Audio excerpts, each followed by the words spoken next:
So Timothy Smith is not going to have a 60th birthday. And having a 60th birthday is a big deal. It's a milestone. Timothy does not get to have a 60th birthday because at 59, he was murdered back in March in Ocala, Florida. And it was really bad. Like, whoever did it, they meant business with this one. He was drugged, for starters. Then he was strangled. Then his neck was broken. And then the killer, using blunt force trauma, went after his face and his private parts.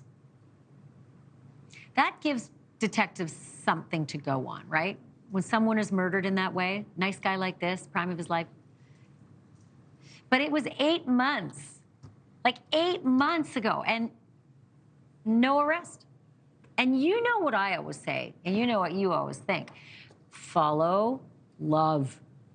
Go after spouses first. You got to look to the spouses, the mistresses, the boyfriends, the girlfriends, the exes, the husbands, the wives, all of that. You got to do that. Because the chances are pretty high, the killer's within that category.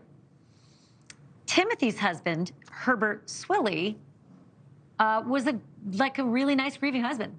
Did all the right things. He cooperated with the police. He threw a celebration of life ceremony. He raised thousands on a GoFundMe to cover the expenses. He wrote this super emotional happy birthday post, several of them actually, on his dead husband's Facebook. And then came the knowledge of the insurance, the life insurance. That stuff really trips you up. There was $300,000 plus worth of life insurance, which is why I bring in Lauren Matthias, journalist and co-host of the Hidden True Crime podcast and YouTube channel.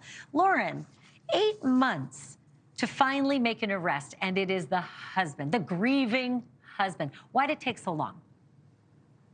Grieving husband, you're right. You wonder, but I think that they were methodical, Ashley. When you look back and you look at the arrest affidavit, you see how they're being really methodical. It was actually in August that they named Swilley a suspect. So a few months ago.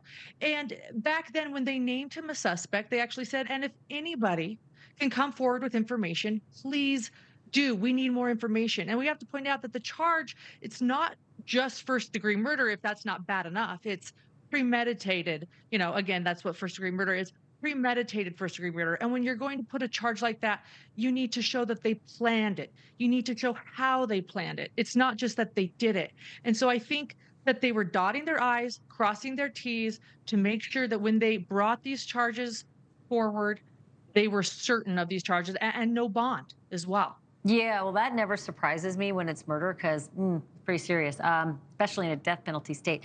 But when they released the information in the arrest affidavit, all of a sudden we got a real sneak peek into their personal life, their lifestyle, their relationship, and all the clues that came along with it. What were some of the things that we learned in that affidavit that made us say, okay, then?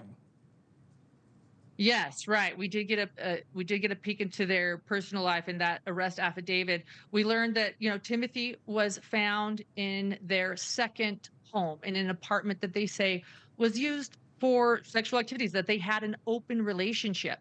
This became important though because then we think, okay, well, what took place? And I think that there's this narrative that, oh, did somebody else do this? Is someone that he met on a social media app killed Timothy? But we learn, though, that Nest camera footage is missing when Timothy's car is leaving their main house. And then we learn that it's missing when somebody else's car also left the main house, Swilley's car. We learn that the alibi is not adding up.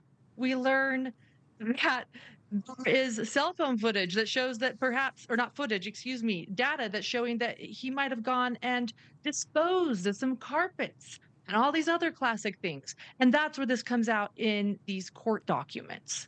And of course, the $330,000 life insurance policy, which is always alarm bells for me in any case. But Lauren, we're going to have to cover this case and wait to hear in the further hearings. Thank you for this. Really appreciate it.